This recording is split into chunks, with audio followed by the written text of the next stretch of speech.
Linwood, East LA, Southgate, you know, this whole Bell, Cudahy, Maywood, Huntington Park, this whole area is, it's not bad, but it's not good.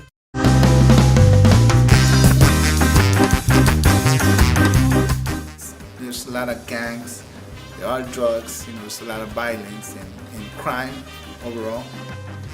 There's very little options for kids to do as far as like any extracurricular activities. There's a lack of public spaces. I have a former student actually that he plays in a band. He's really good.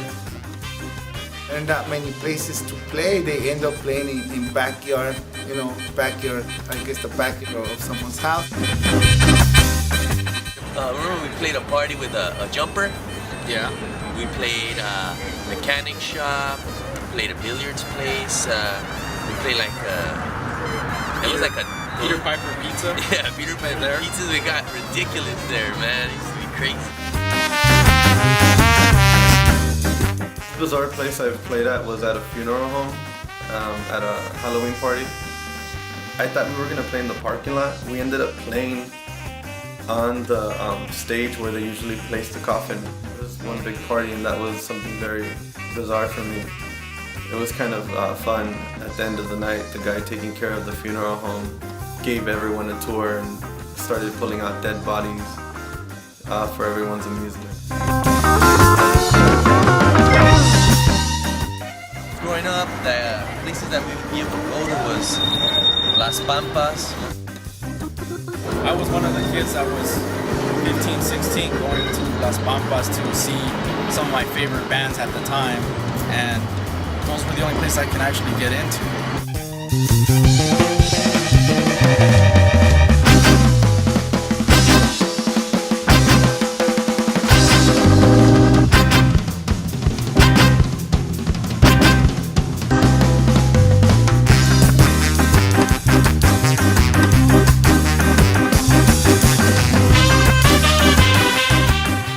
About Las Pampas, which was a restaurant right on the corner on Firestone near Atlantic in the city of Southgate.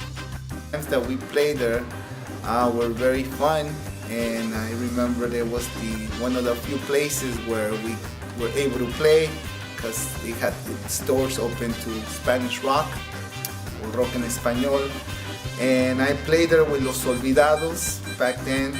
I also not played there, but actually went to see a lot of the other local bands, because back then it used to be that we were very close together with all the members of the other bands. We would share equipment, amplifiers, PA systems, and just even helping them load and unload the instruments. So it was very fun times.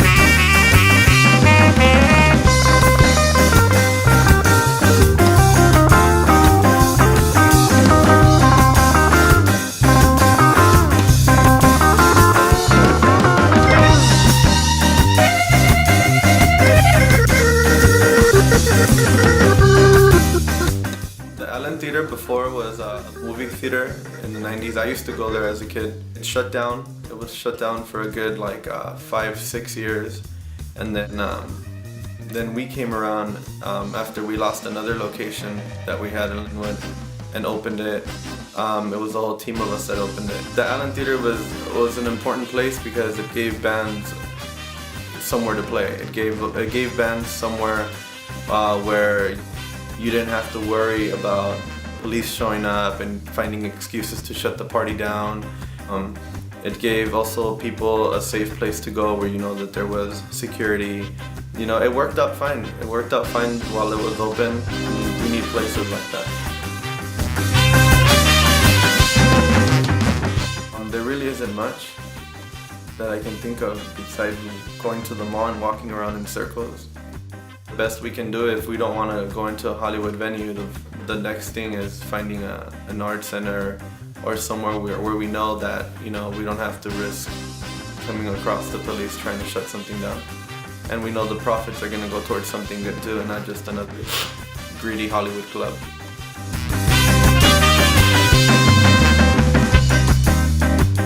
You would want to have like maybe some kind of plaza, some kind of a park, some kind of like, you know, just a public stage where kids or anybody could go and, you know, and express their art and have a different outlet. That way they would know that they have different options to pursue for the future and just to express themselves, you know, because I mean kids are very creative, especially in, you know, when you're poor. I mean it makes you, you know, you don't have that much to do, so it gets your creativity going.